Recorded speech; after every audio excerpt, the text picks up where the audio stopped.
So we just, for the rowing exercise, we had our back foot at 65 degrees. But now we're going to put this back foot at 90 degrees. And the front foot is the left foot is straight. All right. And that puts the body on almost 90 degrees. All right. So before, when we were in Hammi, back foot is 65. That puts the upper body at about 45 degrees. But now that we've got this at 90, the body's at almost 90. Okay. And so we're just going to review. I'm pretty sure that we did this last week, but let's review it. There's a great Japanese word, embody, but it's made of the kanji, or it's two words, mi ni tsuku, and it literally means to stick to one's body, or to paste onto one's body, right? So anyway, in sports or any movement, the only way you can do that is by repetition. So the shoulders down, chest expanded. We're going to let this come to our back hand. Front hand goes up to the end. And then the strike to the throat. 8. And then we retract and step back. And then right foot steps back. Right foot steps back. And we strike to the knee. Then right foot goes straight. Don't let it arc, but the jaw arcs. Here. And this hand is up against here. We just did this again last night too, by the way, with Numata Sensei. And I forget the Japanese word. But anyway, it translates to the law of acceleration. I might have mentioned it to you last week, but you know, the convertible, the gruesome example, but convertible's going along, it hits something, and then whatever's in it keeps going. So this is what we want with a strike. A lot of people strike kind of through. There's something about this. There's also follow through when you, for example, you throw your partner, you follow through. But there's also such a thing as just kind of not defining your strikes. So we want a defined strike. And think of that when something runs it, something's got a lot of speed, a lot of momentum, and then it runs into something that makes it absolutely stop. But there's still a lot of power in that. So I stopped to talk too much. So let's start all over again. And we'll hold it about here. We let it rise. We throw it. Foot comes back and the jaw comes back. We stay low. We come back to 2 bent knees. And then strike to the knee behind us. Now we've got 1 bent knee, 1 straight knee. Then strike. Again, 1 bent knee, 1 straight knee. Then we let go with the top hand, and that allows it to kind of seesaw. Yes. Then we take our hands to each end. Yes. Sorry, I should have retracted the foot while that was happening. 2 bent knees now. Then strike. Retract to 2 bent knees. Strike behind. Strike to the knee. Yeah, good. And then we're gonna turn this hand around like this. Okay, so after the strike to the knee, we take this hand around and we let this front foot come back to 2 bent knees. And then we take back foot 45 degrees over here. Okay, and the hands are like this. Okay, not like this, not like this, this. So that there's some cushion to it.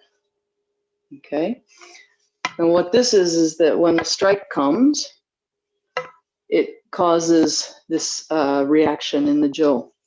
So it's a block, but it's a flexible block. We let the sword, okay? So we're over here, 45 degrees. Then we let go with this backhand. Sorry, we don't quite let go. We slide it to middle. Let go with the middle hand. And, yes, yokomanuchi. And then we move this front hand, the right hand, to here, to over, okay? We retract the foot while we do it, 45 degrees. It's the same, it's just the opposite side of what we just did. Then we slide the back hand forward and to yokoman. My footwork was a little weird on that one. Yeah, good. Okay, so that's, what did that take us to? 10 steps, I guess, or something. Let's count them out this time. So we'll do all of those. So chest big, shoulders down. At the end of it, 8. 1, 2, 3. Go with this one. 4. Yeah. 5. 6. It's 3 and the same 3 on the other side. Then we take this top hand, the right hand, slide it over. While we do it, we bring the foot back and move out 45 degrees. Good. Slide it forward to meet the other. Yokoman. That's 8, isn't it? Then, sorry, yokoman. Then we move this one over this way. Yeah. And this comes forward, yokoman.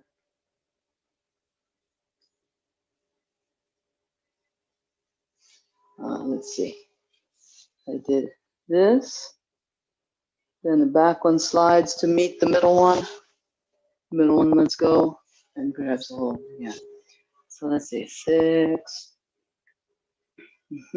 Yeah. Okay. And I got inspired to talk and forgot to count once again. So we'll do it again. 1, 2, 3. 4, 5, 6. 7. 8. 9. 10. Yeah. So we're just taking it to 10 so far. We might add a couple more. Let's do this 10 count one just a couple more times, just to let it minitsuku, let it get into our body, to embody it. And another really, really profound point that, you know, even though I've been training somewhere around 40 years now, Numata Sensei reminded me that even when we put things together and do them in a more and more fluid way, flowing way, we still want each step of it to be defined. So sometimes people, you know, they're doing,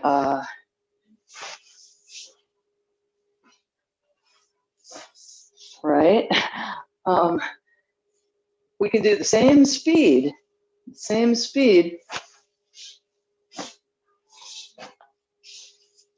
Whoops. Okay, but defined. Every step of the way is complete. Yeah, so keep that in mind. We do want to get some fluidity, but we also want to keep the definition. All right, so here we go. 1, 2, 3, 4, 5, 6, 7, 8. Oops, my mistake. 8, 9, 10. The hands are weird on the other side, aren't they? The last exchange. Let's do it again.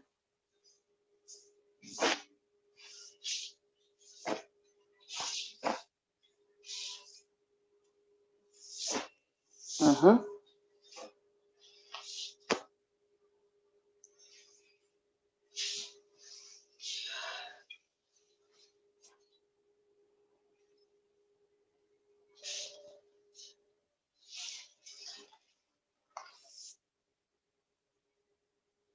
Yes. Yes. Just another point about this transition here. We're here, and then this backhand comes forward to meet the middle one. The middle one, theoretically, shouldn't need to do too much. It just lets go so that this Joe that's ready to spin comes right into the hand. Yeah, see, that looked a little funny. It looks like one of your sides is more natural than the other. Yeah, there you go. Yeah, there it is. Yes. For me, this side is not as natural as my other side. One side will always be more natural than the other. There it is. Yeah, let's just keep doing that one for a while. Yeah.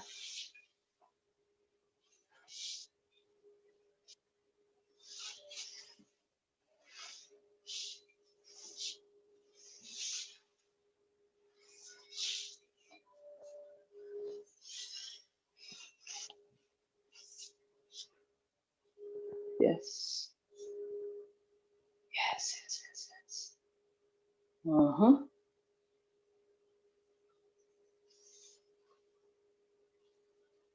Mm-hmm.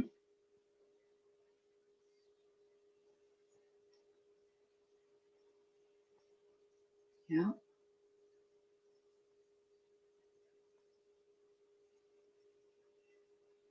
Yes. Okay, let's try one or two more times the whole thing.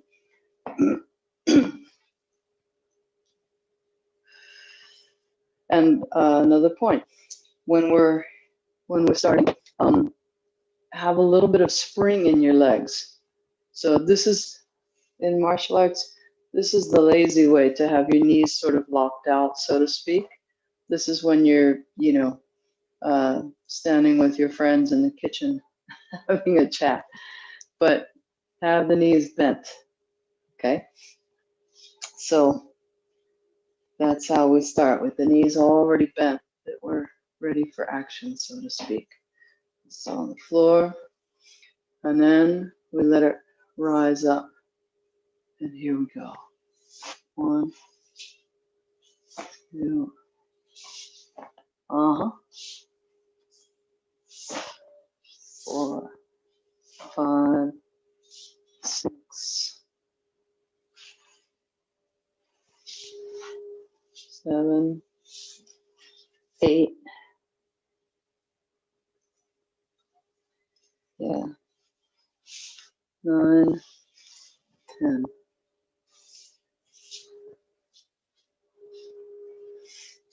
And another. Let me just check one thing, by the way. So here, then transition this way. Here. Yeah. So the transition into this is different on each side too, which is kind of plays with your brain, but you're moving into it from a different strike, so it does make sense. Again, 1, 2, 3, 4, 5, 6, 7, 8, 9, 10. Okay, then the next one, let's do 11. We retract the jaw, and then this backhand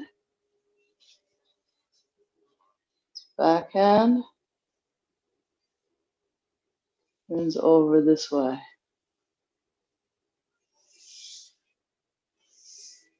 And we let it slide for yokomen here. So we just finished doing this yokomen. Now we retract it, let the hand come over this way, and yokomen, a sliding yokomen. Yes. Then the same on the other side, it retracts, this backhand rolls over it, sliding yokomen. And now we do sliding yokomen, but without changing the hand. This backhand stays put. Okay, so before we ended up this way, but now we're not changing the hand, so it goes, yes, retract, and here, yes. So that's 14 steps. So let's look at some of the finer points, by the way.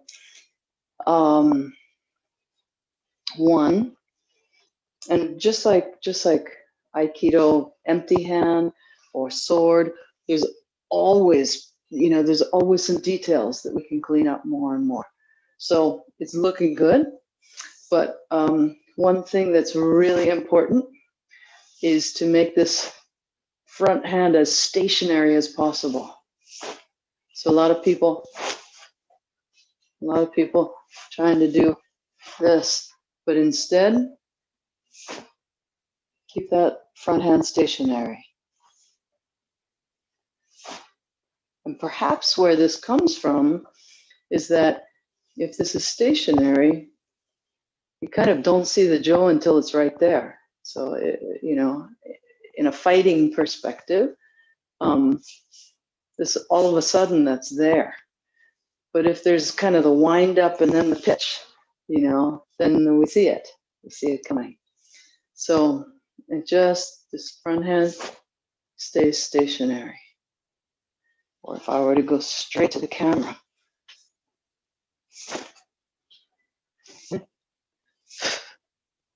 As opposed to, Okay, so anyway, moving forward, we want that. And then also when we strike backward, of course, we want that. So any tsuki strike, we want that forward hand to be imperceptible.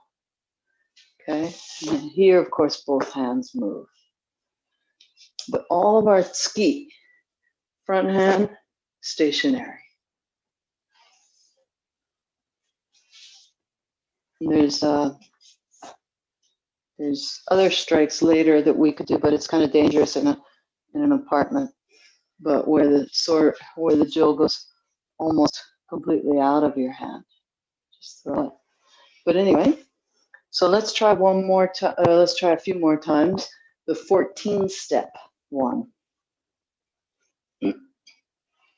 90 degrees. Let it rise. 1, 2, 3, 4, 5, 6, 7, 8, 9, 10, and then hand switches. 11, yes, 12, And then no switch. 13. Yes. 14. Yes. Make sure to let the jo slide through your hand. Oops. Make sure to let the jo slide through your hand. Also, junte sakate, sakate, yeah, sakate, and junte. So Nimata Sensei is using these. He mentions these words, these terms, both in sword and in jo. And when he holds the sword like this, he says that this is junte. And I don't think he ever told us about holding the sword like this. But anyway, and I looked it up. I looked up these two terms in Translator, and they must be technical martial arts terms. Could find them on Google. So junte sakate. And my understanding is that junte is when the hand is, oh no, I guess I got it wrong. Anyway, he's saying sakate for this, junte for this. Another thing that jun means, but I'd have to see it written the way he's using it, but in one writing, it means pure and correct and basic. So, for example, junmaishu is, it's Japanese sake, which is pure. It doesn't have any additives in it, preservatives. So organic, I guess it is.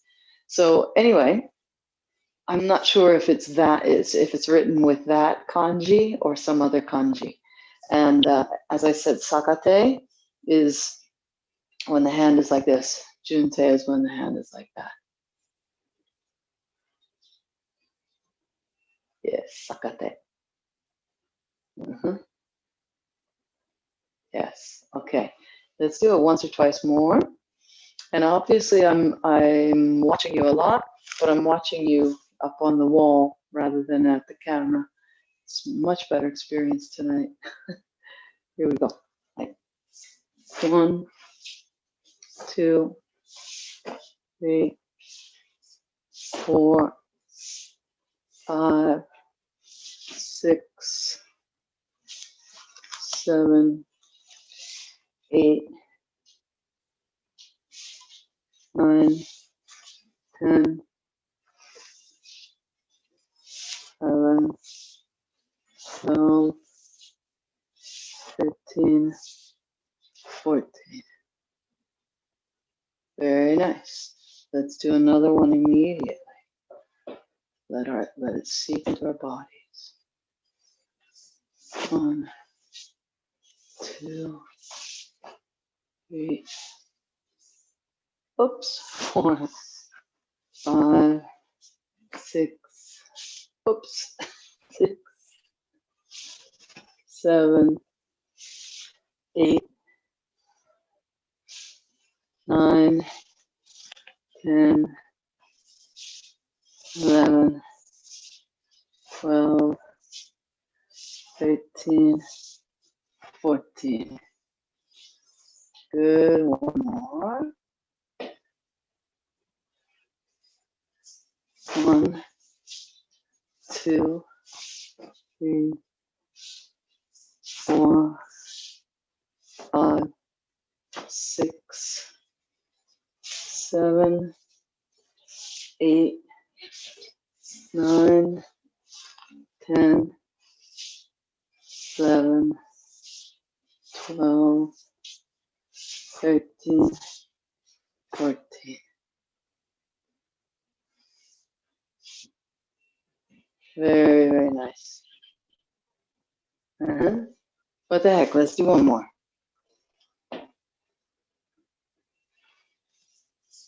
1, 2, 3, 4, 5, 6,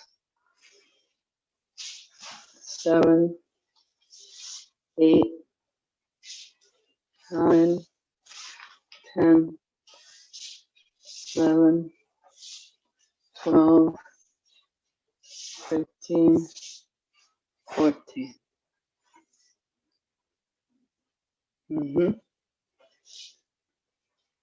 Okay, and let's look at one or two more things about the feet. So one thing that's very interesting, and you're probably already doing it to some extent, but I think it's helpful to know. So feet are at 90, still 90, still 90, even though it's spread out along the line. And now this next one, we want to be in hammi, this next strike to the knee. So this front foot is going to get ready for hammi. So it goes out to 65 degrees. And then we're already in hammi. Same thing, of course, happens on the other side. Still 90, 90. Now the front foot adjusts for the future hammi. Here. Oops, my front foot wasn't so good. Okay. Yeah, and then let's see, this,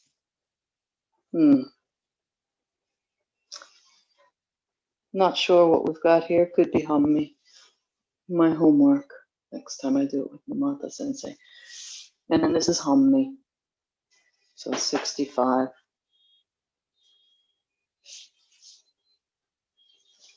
Hammi. And hammi. Hammi. Hammi. Hammi. Yeah.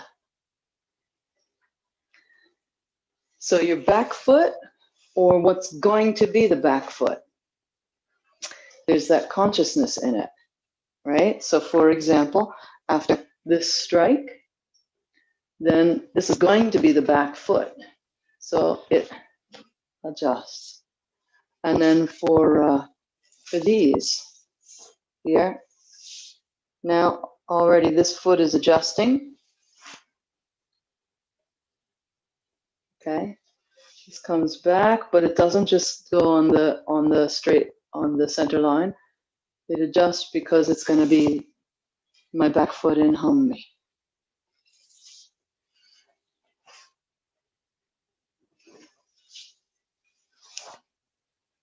Whichever way the hands are going, whether you're doing jinte or sakate, still that future back foot, oops, takes the 65. As I said, your body's probably doing that to a certain extent, but and so sometimes thinking about it sort of slows things down or makes things inefficient, but it can also help it, of course. Okay, so let's finish the jo there.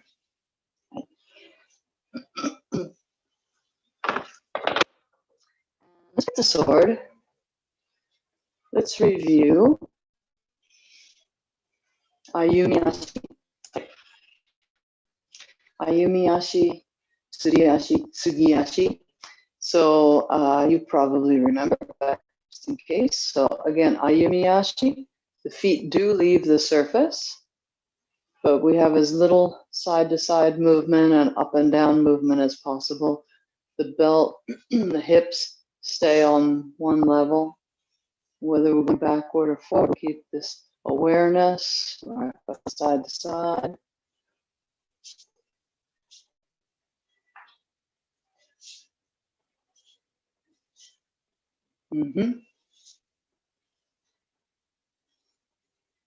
Okay, and then Suriashi is the sliding foot. If you had to spell it in English, it would be S-U-L-I or S-U-R-I.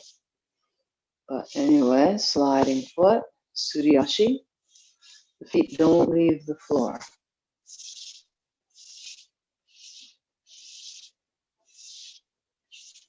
And then we have Tsugi Ashi, Tsugi, if you were to spell it in English.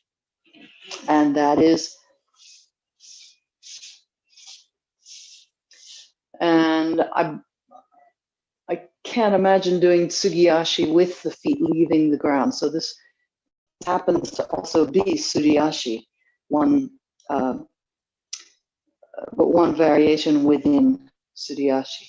So we're keeping the feet touching the ground, doing this. Okay, if you get the side view. Okay, so for example,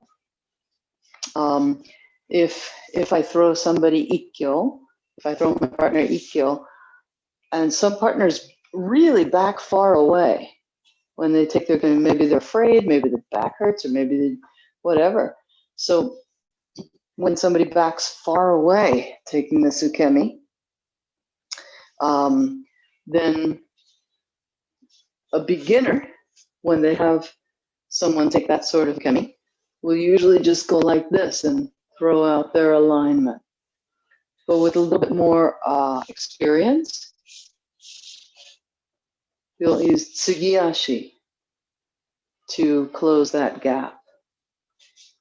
So that's tsugiashi, suriashi. Anytime we start a technique, we want suriashi. We want our feet to stay on the ground. So let's review what we've done before, and we'll walk forward with ayumiashi. But then as soon as we grip the sword, actually, then it changes to suriashi and maybe tsugiashi, depending. So right foot, left foot, the sword drops into the hand. And make sure that this hand, the fingers are pointing up. That takes your elbow down, the grip correct. And at the same time, we roll as we draw the sword, we roll it about 45 degrees. Okay, here it is this way, but then we roll it this way as we bring it out. Kind of spirals out. Yes, very nice. So right foot, left foot, right.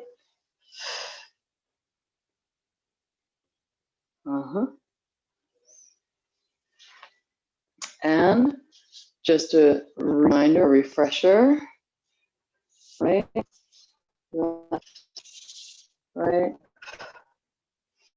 Remember this foot was a little too far off the ground, by the way. It's kind of a family thing. We have very tight ankles. So whenever you see my heel up like that, just I'll give myself a scolding. Anyway, both feet become straight, which forces the heel to go up a bit. Yeah, looks good, looks good. Okay, and I did my homework. I told you that I would check and see if we're doing this type of chiburi or this type. Last night at least, and I think always, from this particular exercise, we're doing the horizontal-ish chiburi. Yeah, so the cut is to here, and then seems to kind of go in another circle, and chiburi is still horizontal. Then tsugiashi, and this is shoman. It's not yokoman or kesagiri, so that means that the back heel is still off the ground, feet are still parallel. Sorry, my bad. I like to end my cuts here, but it's supposed to go to the knee, partner's knee. Okay, and I messed up the order of things. So Chiburi is at the end of all of that. Let's do it again. Right, left, right, here, yes, Sugiyashi. Almost crashed my camera.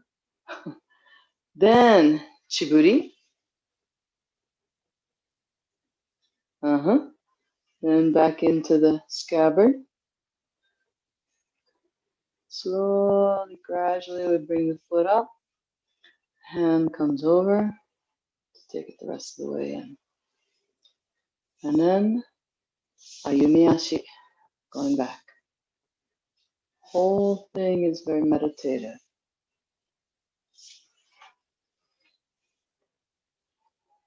Very nice. And let's do it again. One, left, right. Sugiyashi. Yes. Chiburi.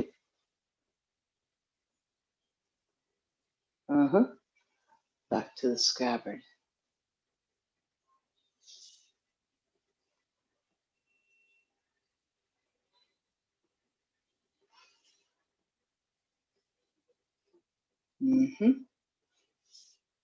Ayumiyashi, come back. One more time. I'm taking really tiny steps, by the way. That's just because I've got a small living room. So if we were in the dojo, we would take more natural steps. Anyway, right, left. Yes, looks good. Sugiyashi.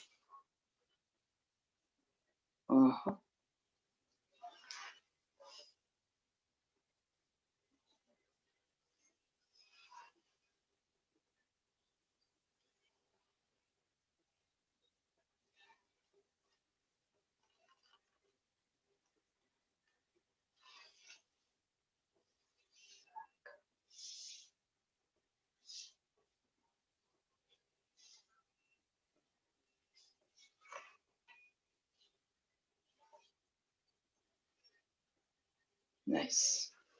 Nice. All right. Let's put the swords away.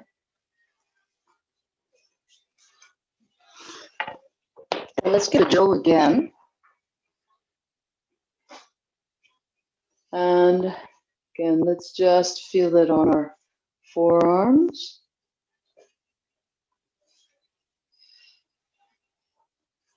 Imagine if somebody were grabbing your wrists or your forearms, and you'd raise these. So if you like, you can imagine reaching out, taking hold of some energy.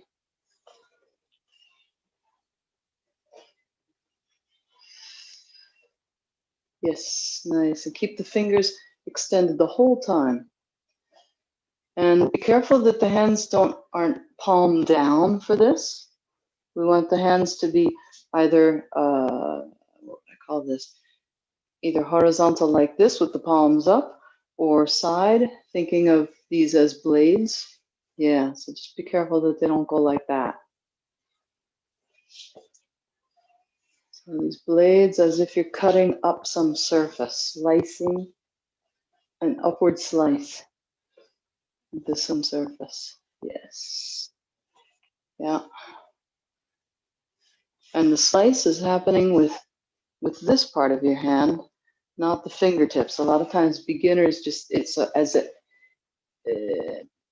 if they stab with the fingertips and then drag them up. But think about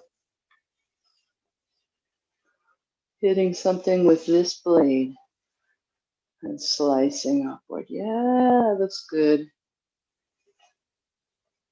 Yes. And let's sit down.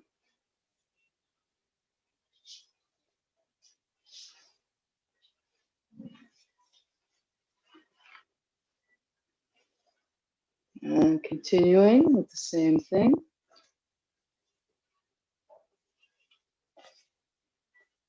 And once we're sitting, it's easy. One of my habits that I'm working on getting rid of is to lean back and stretch out, and then lean forward, and then lean back and stretch out. Instead, I'm working on getting my spine to just stay upward. It doesn't have to rock back and forth. We can be fluid, but it's good to be able to maintain a truly vertical position. Let's put the book and the Joe down, and then imagine how that felt without the Joe now. But imagine, remember how it felt with the Joe on your forearms. Imagine it rolling along the edge of your forearm. Now let's go up higher. Again. And again.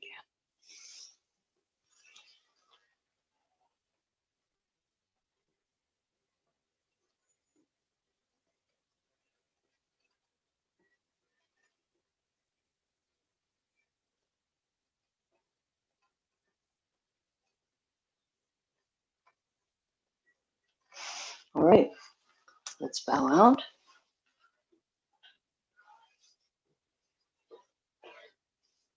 Shomani. Hey.